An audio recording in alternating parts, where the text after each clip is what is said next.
What's up, y'all? Are y'all equipped? Am I equipped? Am I ready? Are we ready for something to pop off here? I'm about to break not just a rule, rules. And that is that this isn't a Top 5 Thursday vid. Well, what is it then, Brandon? I'll tell you what it is. Specifically you, Jacob Williams Dudgeon. That's right. I remembered how to say your last name. I think. I really hope I'm right this time, but I'm pretty sure that's how you told me to say it. And you already now know what I'm doing this on, because this is your Top 5 Thursday. Obviously, other people can watch, but this is more specifically for you because you made the entry. This isn't just a Top 5 Thursday, Mr. Dudgeon. This is a Top 10 Thursday. So that's one rule broken. And I'm normally even a stickler for the honorable mention. Well, guess what? This isn't just the rule of adding another top 5 on top of a top 5, making it a top 10 for a certain actor, if you want to call him that, martial artist, actor. It is also an honorable mention that is going to be at the end of this. So it's really like a top 11. And the reason why is because Mr. Dudgeon here happened to just knock this one out of the park, because he told me to do top 5 Jean-Claude Van Damme movies. And Jean-Claude Van Damme, if you happen to know me, is huge to me. And to go even above and beyond that, he might, I want to say, I don't want to give away my top 50 movies, because I've said it a million times, I've ran it on the ground. We're going to all do our top 50, possibly even top 100 movies one day. But I can almost confidently say that Van Damme, no, not some like strong, poetic, dramatic actor, but Jean-Claude Van Damme. Since I love martial arts so much, and he's like right at the top of that heap with a couple other people, Jackie Chan, you can't see me looking at him. And then who's that other guy? This dude, yeah, Bruce Lee. So I think Van Damme has the most movies out of any other actor in my top 50. So I couldn't help but extend this one. I was trying my hardest. I was trying to break it down to 5, and they're all so gridlocked. I want to say like the first 5 are gridlocked as fuck. And then like the next 5 and my honorable mention are all relatively close. All movies I absolutely adore, have massive nostalgia for, and are just amazing to me. Just, the ultimate action hero. As much as I love Stallone, as much as I love Schwarzenegger, as much as I love even Steven Seagal, more focused on the first 2 though. The difference to me was it was all the badass one-liners and charisma, but you got the martial arts with it, and I'm a martial arts nut. A big reason why is because of this guy. So without further ado, Jean-Claude Van Damme. Top 11. Let's kick it off with that honorable mention. And this one feels like it should be in the top 10. I hate myself right now. Number 11. I can't even say number 11. Fuck, now I feel all backwards. Honorable mention is The Quest. Yes, the underrated The Quest. And I think The Quest is quite underrated because I think it gets overshadowed because people think like, oh, we saw this before of Kickboxer and Bloodsport. For me, it's like I've been waiting to see Van Damme return to such a pure martial arts type role. I think it has an epic feel to it. It isn't just strictly, underground fighting martial arts type contest. There's a certain build to it that really encapsulates not just the fighting, but like the integrity of fighting. You know what I mean? That factor there that like this is more than just fighting. This is a lifestyle. The honor that you take in it. The movie does a great job of encapsulating that, and it does a great job of bringing all these various crazy styles together. Like I can still hear like United States versus Russia or whatever the fuck, Turkey, all those other motherfuckers are in there. Mongolia as the main bad guy, which of course is played by is it Mikhail Kesey or Abdel Kesey? I forget the Kesey brothers. They're amazing. And I might even be able to blow your mind. I don't know about you, Jacob, but some people's mind on who these actors are in other movies, because they don't look the same in other roles, but both these brothers play such a large part in a bunch of Van Damme movies. And, sticking with that, Queasy brother, I mean, this dude is on point again. And I say again because he might pop up somewhere else down the list. Now, you might even be like, was that guy in any of his other movies other than when he really stood out in the order? You know what? If you don't know that, stick around because it might blow your mind. Yes, he was in another one of Van Damme movies outside of the order, if you even saw that one. That was more of his directed DVD. It was the start of the plunge in the wrong direction. But anyways, I mean, representing Mongolia, this dude, I mean, he's a big guy. He's pretty light on his feet. He's just fierce, dude. He's got that just competitive nature, and it just radiates off of him. And he is legitimately scary. And that's what's so good about so many Van Damme villains, man. And he just takes the role and runs with it as a bad guy. He's intimidating. He does exactly what he needs to do as a bad guy. I will say the quest, in a way, hasn't aged as well with some of the slow motion. There's good slow motion, and there's slow motion that's just like, this is like super slow motion. Like, you might be overdoing it at this point. That might be my only negative. For it to be what it was, for it to stand out like as this movie that got released in theaters, it's a martial arts epic. I mean, when's the last time we got that? This might be that.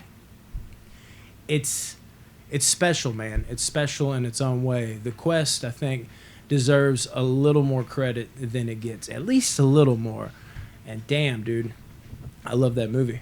And that's just the honorable mention, people. At number 10, let's kick it over to Van Damme's Die Hard, Sudden Death. And if you don't know what Sudden Death is, you might remember it by the mascot fighting scene. That's right, Van Damme fights a mascot in this movie. Now, this one doesn't feature a lot of like all his like best like spin kicks and shit. It's more straightforward action, but you still get like those Van Damme like chops to the neck. There's a few kicks. I remember one time there's a scene in the movie where he dresses up as like the goalie, and that turns out, if you've seen the movie, crazy. But he does like a high kick in that. He has the time where he grabs the bar and then swing kicks the mascot. But I mean, there's some brutal moments in this movie too, where he stabs dude in the neck with a chicken bone. And again, the bad guy, and this is like a different kind of bad guy, played by Powers Boothe, dude. He in this movie is amazing. Normally, Van Damme's bad guys are intimidating because they can run with them, and he feels like the underdog. In this movie, Powers Boothe ain't gonna stand toe to toe with them, but he's more up here, diabolically mad and fucked up, and just the way he controls things, and the moment he can kind of get on your good side, and then he can flip it to the bad side just like that. It takes no time for that to happen. I swear it doesn't. And I just love that about it. The movie really just takes off from there, man. But he just takes the movie and puts it over the edge. And I don't know anybody that could play that bad guy the way that he did. He just nailed it. I mean, talking to his daughter, like, your mouth, like, what if I filled your mouth up with spiders? Little things like that sound dumb, but when you're a little kid, that would actually legitimately freak you the fuck out. And it would. And, the son sitting there just like, I didn't move, Dad. Even if you said the stadium was falling down, I didn't move. There's, some good heartwarming moments a few times there. Maybe not to the level of some of the ones later on the list, but right here, I mean, it's a good movie. It is a great movie. It really is. Sudden Death is one that's grown on me even more as I've gotten older. I really enjoy Sudden Death. And then at number 8, and I hate to do this, to have this at number 8 almost feels like a crime. But again, just knowing how much I love these movies, understand that, I mean, it deserves to be at number 8, at least on my list. You know what I mean? This is subjective. Very subjective. It's hard, but it's subjective. At number 8 is Double Impact. This is some people's like favorite Van Damme movie, but I could say that going down the list from here on out, I feel like. It's just a tough one. Actually, let me rewind it back one. I got confused because I was thinking The Quest was number 10. I forgot. Number 9, that is my number 8. Shit, spoiler alert. I'm so sorry. Number 9 is Death Warrant. Death Warrant is a forgotten gem of a Van Damme film to me. I mean, it's just, again, it's a little bit, not really brutal, but I mean, It's more of like what they say and what you picture, like some of the bad guys are doing time for, that kind of thing. It's just like it puts those dark moments in your mind. And again, the villain, dude, I can go up. I'm going to say this the whole time. Van Damme just has the best fucking villains. The Sandman is flat out crazy. And it definitely shows. It starts off in the beginning where he goes undercover to be locked up in this prison, and then he comes back in the picture again, dude. And once he's in prison with them, out of nowhere, dude, Burke, which is Van Damme's character in the movie, you're like, how is he going to get past this guy? Now he's in his world. This is even worse than ever before. And is this dude supernatural? How did this dude survive all these gunshots? Maybe the myths and legends are true that the Sandman will come at night and kill you. And then the characters in general in this one, I forget, I'm always so bad with names. He goes to visit the one guy that's like a pimp for the transgender people, the she-males in the prison. He's trying to hook them up, and Van Damme's like, that just ain't my thing. That character is amazing. The other black guy that helps get him to that guy, the priest, that's his name, I thought was great in the movie. Just a bunch of little roles, and it's got that one Chinese dude with like the bald, he's not spot, but he's bald here and he's got the long dark hair. That literally, he felt like he was the villain in every fucking movie. I mean, for instance, he was the guy shocking Mel Gibson in the first Lethal Weapon. I mean, he just always showed up just like for that little fight scene or that little role. And of course, Van Damme got a crack at him too. I mean, the movie's just, it's a cool Van Damme movie that I think enough people haven't seen. Death Warrant at number 9. Number 8. Okay, I think you've heard about this one. Well, this is the second hit of this. This is the Double Impact. Double Impact is my number 8. And the chemistry between Van Damme and Van Damme, amazing. I know. I really think the Chad and Alex characters, he brought something different to both people. I know both characters, I should say. I know a lot of people shit on Van Damme for his acting, and this isn't necessarily his best, now, didn't that prove it? But, I mean, he did bring something to both characters. It feels like two separate entities, even though they are twins. They have different mannerisms. They have different styles. Everything down to the bottom, it feels like a different character that Van Damme is playing, and I love, how he brought that, because he could have just honed it in and just, hey, I'm Van Damme, there's two Van Dammes, we have action. It could have easily been that and still worked, but Alex and, oh my God. Yeah, the other one, I just named him. I'm just that slow sometimes. It's just the way he just separated them. He really, distinguished them, and I always thought that was cool growing up. I remember being like a little kid wondering how the fuck they pulled that off. I'm like, how is there two of them? And then now, looking at it, I'm older, you can tell it's chopped in there and looks ridiculous. But, I mean, that movie is fun nonetheless. You got Bolo Young back, which is always a fucking treat, dude. I mean, what better fucking martial arts villain? You throw Bolo Young in the movie, I'm immediately like, this movie just got better. Another great villain, right? And then the other guys that Alex fights, not Chad fight, there it is. Chad fights because he fights Bolo. The other guys, they're not overall too great. I know he's got that same reoccurring guy that he fights when he has to break out the darkness so there's light coming in so he can find him. Because that dude's carving him up with kicks. That was the same dude from The Quest, but overall, they weren't very, very intimidating. They weren't fleshed out villains like that, but at least you have Bolo in it, and having the two Van Dammes. I mean, it's amazing. It's an amazing movie. It truly is. At number 7, like I said, this could be number 1 for you. Universal Soldier, dude. Good Lord. How dope is that? Van Damme and Dolph Lundgren. Anytime you got two megastars like this to be in the same movie, and guess what? They're not even teaming up. That'd be cool in its own right.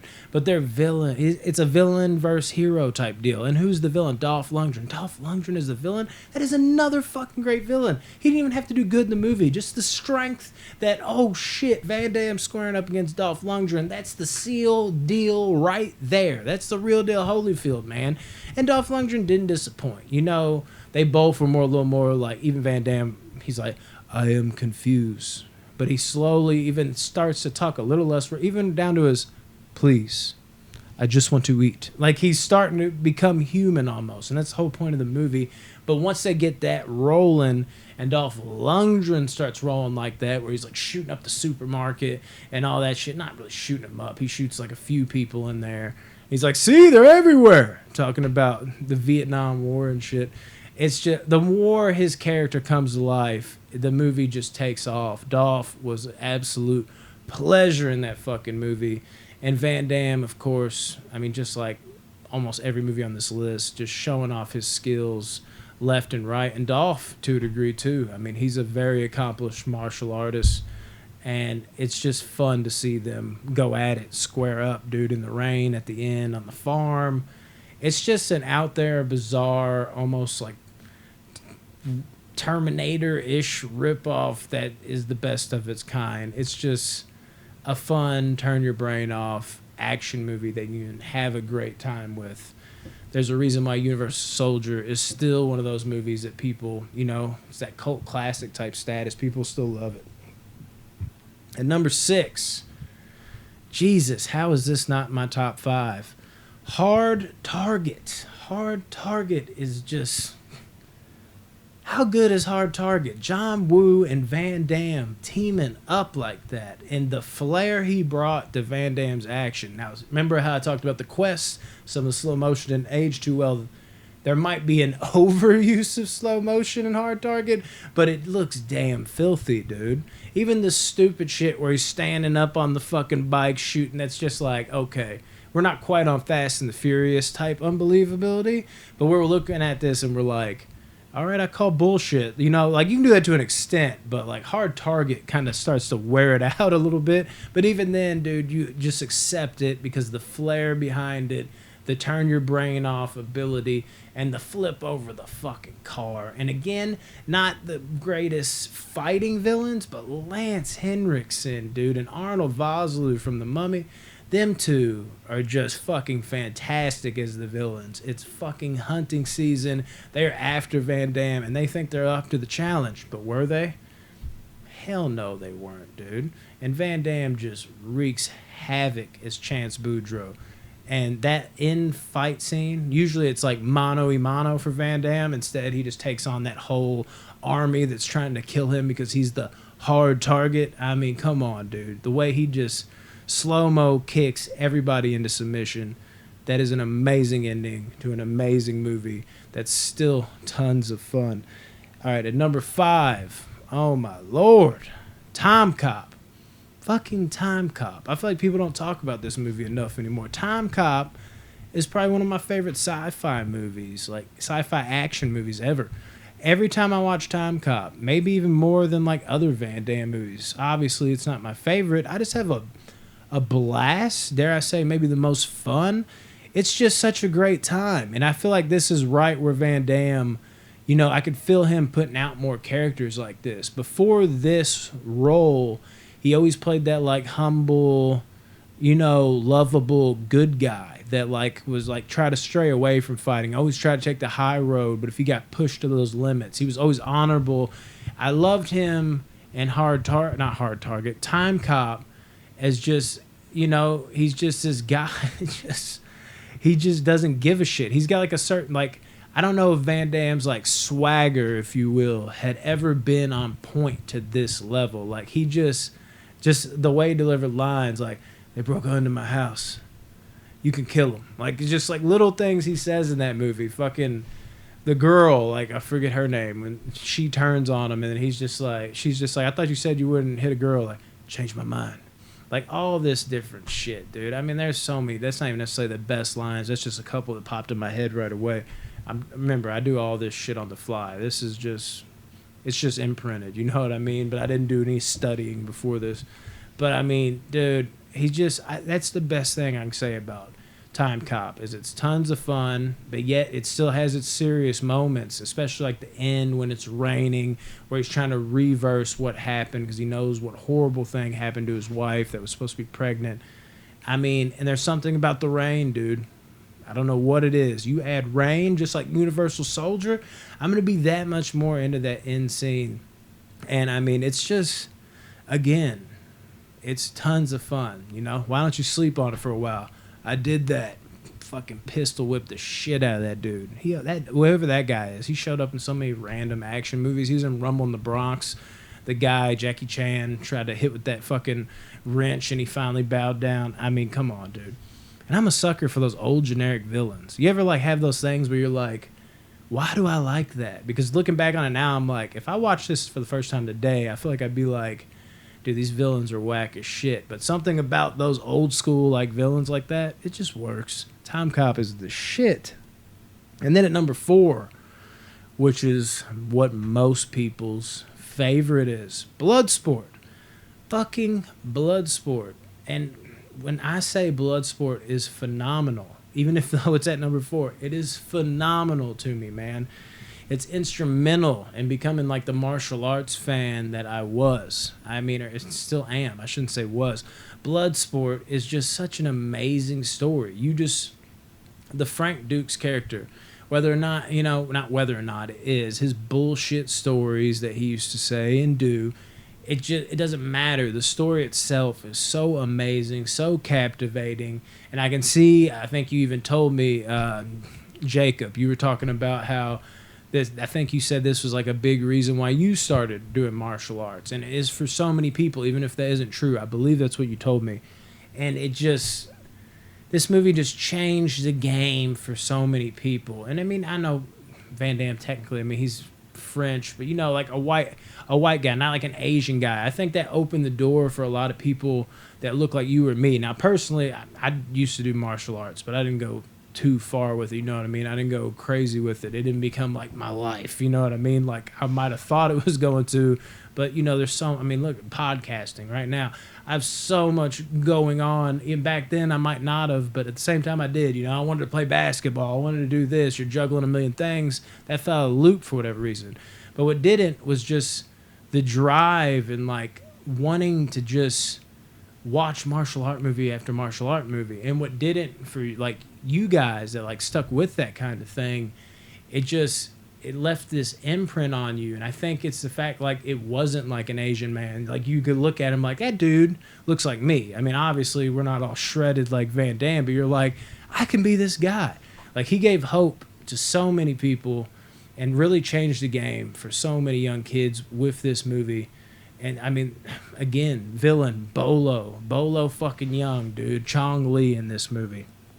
The impact it had on what Mortal Kombat became. This game is Mortal Kombat. I broke that down in a video. I mean, from them trying to make a game about Van Damme to then creating a character, Johnny Cage, built off Van Damme, to the fucking way they're fighting a tournament style.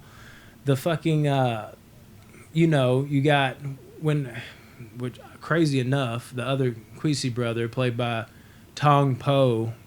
I mean, not played by Tong Po. Yeah, the guy that played Tong Po. He's the guy that Bolo kicked in his leg and his bone fucking showed like that. You know what I mean? And before he did that, he was doing this.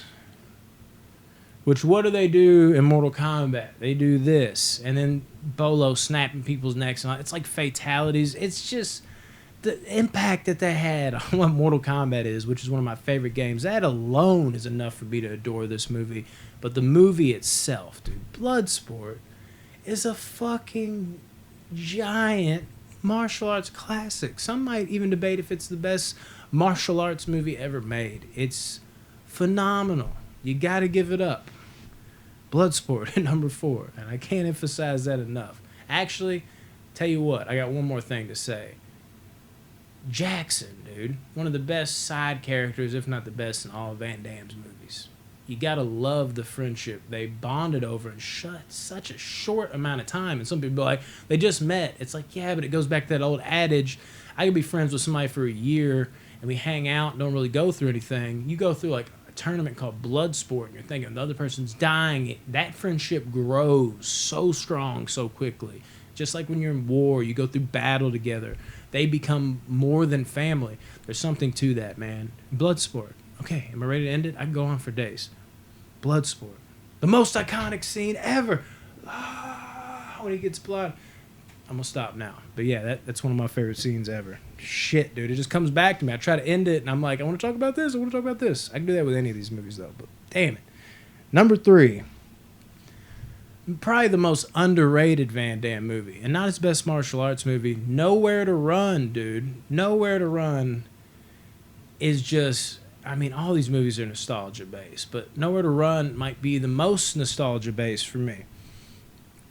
And I think a big reason why, I've told this story before, I can't remember on what video or where or why I was telling it, but Josh on the podcast with me, my cousin Josh, I remember my dad had Nowhere to Run on VHS back in the old VHS days, the VHS days. And he let Josh's dad, my Uncle Todd, borrow it.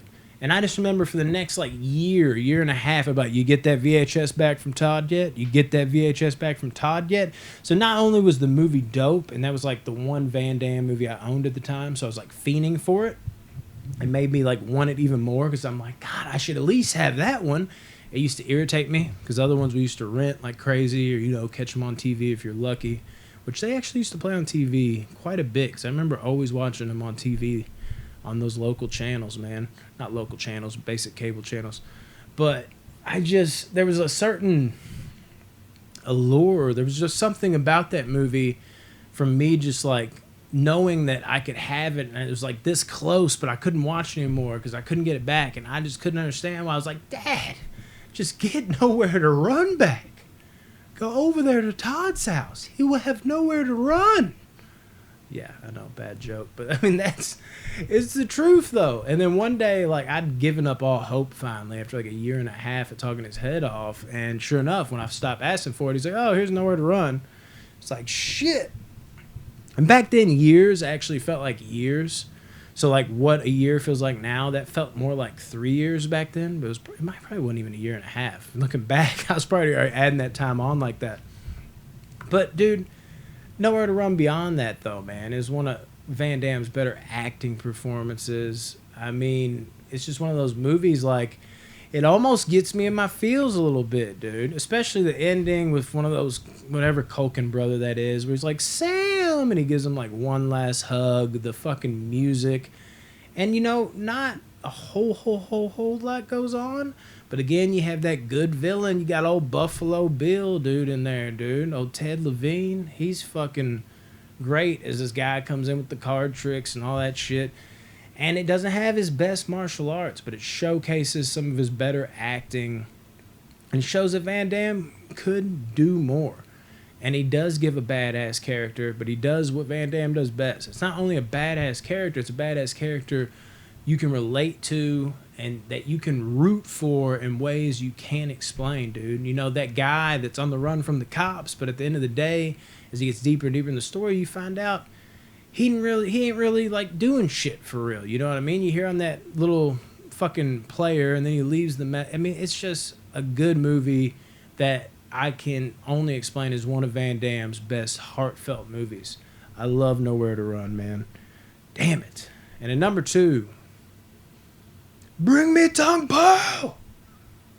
Yes, I like Kickboxer just a smidgen more than Bloodsport. And it could be because of the training scenes, for sure. That's a big part of it.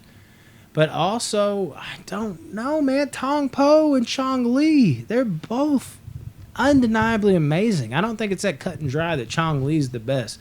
Tong Po gets me so hyped. I remember being back in the day when he'd be over there calling it out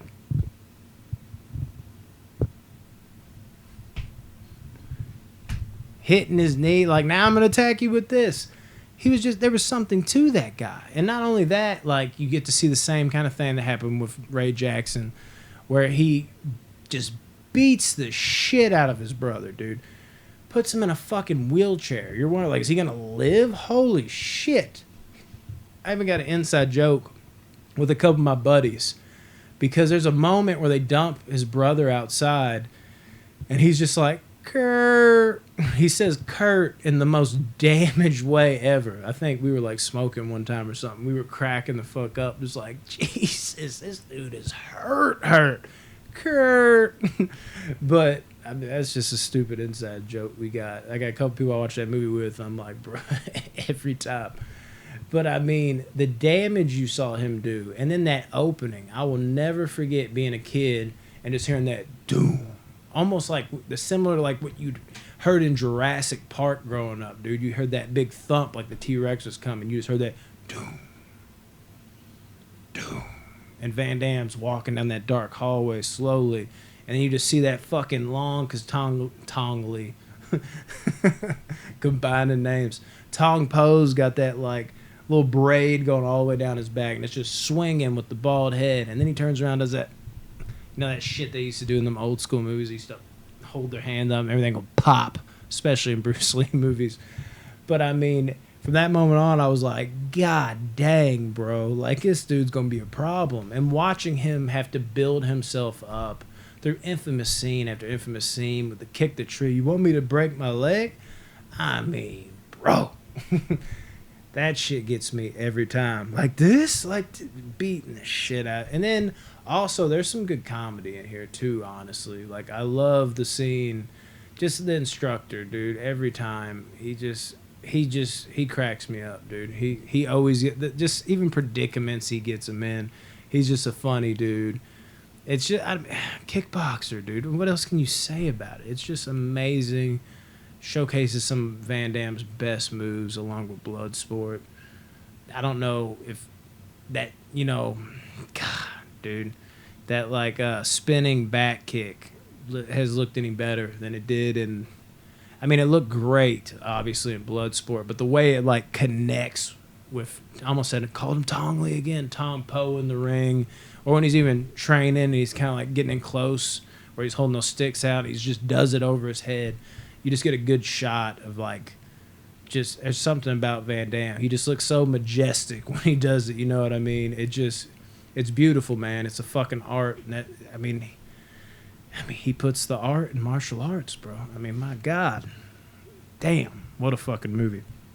And then at number 1, can you believe I left it off? Just kidding. I actually just finally got the Blu-ray of this because MVD came out with a version of it. It's a movie I've seen a million times, and I can at least say this is one of my favorite movies of all time, but I think you get the picture. A lot of these are. Lionheart, dude. Jesus. I gotta say Lionheart, I even feel like objectively is like his best movie. It just has the best combination of the fighting, and again, it's in the title, the heart of Van Damme in this movie. Maybe in terms of being able to root for him, the best. Fighting, I don't know if it's the best, but I do say it has the best fight. The end fight in Lionheart is one of his better fights, I think, technically, but I could see how somebody could say objectively maybe it isn't the best fight in terms of like moves. You don't get like any of his patented 360 back kicks like that, but the emotion, the build of fucking Lionheart in that end fight just culminates into just one of the best endings to me in movie history, bro. I don't throw that around just to throw it around. It is that great to me.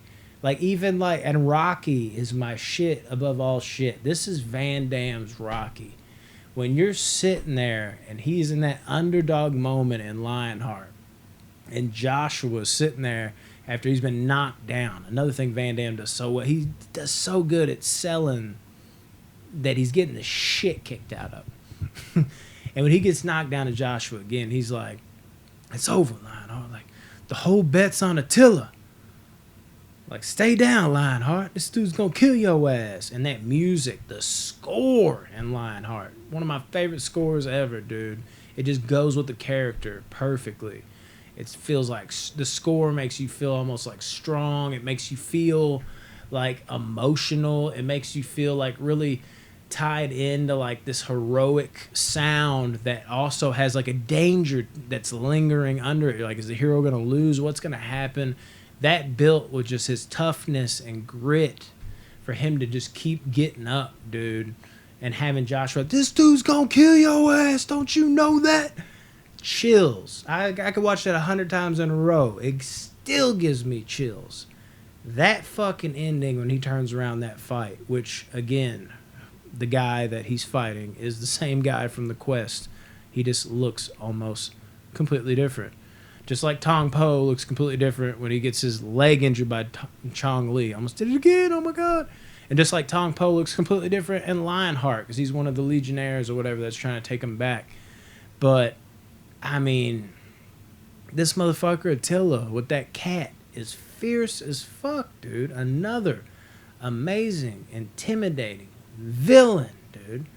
And the way that fight turns around, you would talk about a bow on top, bro. Holy shit. That movie. And the end fight, I gotta tell you, it's a lot of it. But, I mean, the movie in general, dude. Joshua is such a fucking great character. His brother dying, him doing everything he can, just going AWOL, which is another title of the movie, another country, to go try to help out his brother's wife and kid. And then his fucking brother's wife and kid turn him away, saying he wasn't there. And you know, as the viewer, just like, he's done everything he can. You have so much on the line where you're just rooting for this man through and through. Lionheart is a fucking gem of a movie. If you haven't seen Lionheart, which I'd be absolutely shocked if you hadn't seen it, Jacob. But anybody else, what are you doing, dude? You want to see an action movie that's not just action, got a little razzle-dazzle with the martial arts in there, a little bobbing, weaving, and you got the heart. That's one thing you do got, Lion. You got a lot of heart. How you gonna beat him if y'all fucked up? Yeah, I have to. And then he's got such a big heart, he's oblivious. He's like, I'll take you all the way. Even Cynthia, if she wants it. Cynthia, man. Cynthia don't give a shit about you. I mean, my God, dude. That movie, it does. I could almost cry at the end of it. It's so beautiful. I know everybody else watched that movie like, you all right, bro? I don't cry, but every time I'm like, bro, if I let down my guard right here, when he hugs Joshua at the end after the emotion of that fight, comes close. And then it ends with that perfect bow on top where they take him and then they stop around the corner and they're like, get out.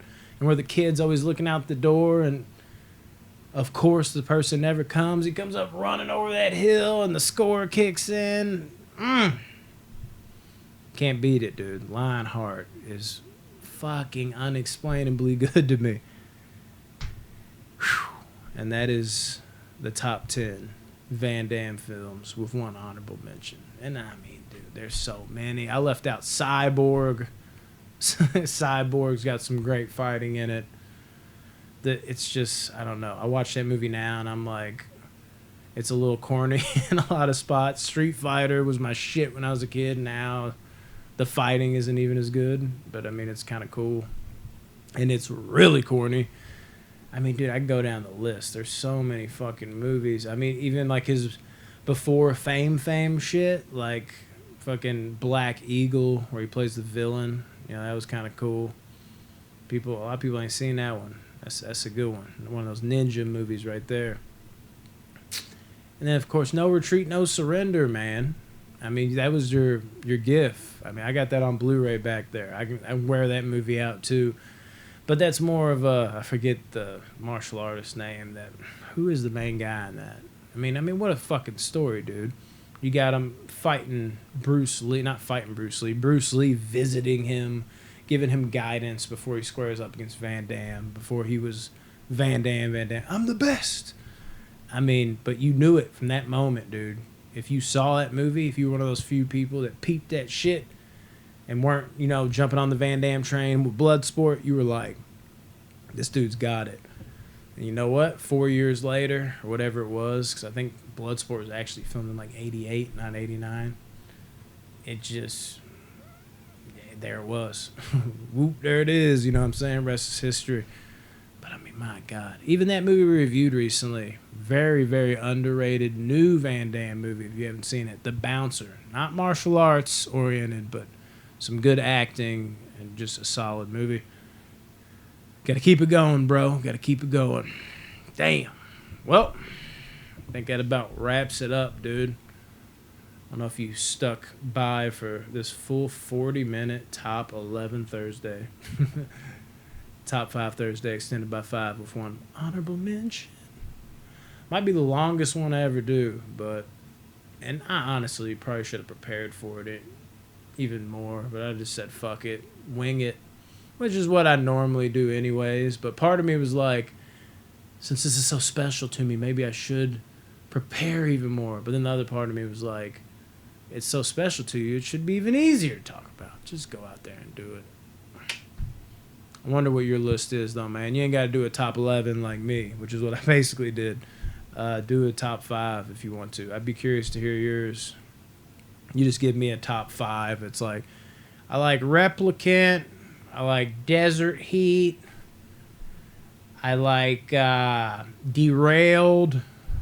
I like... I'm trying to think of like his worst movies. I don't know.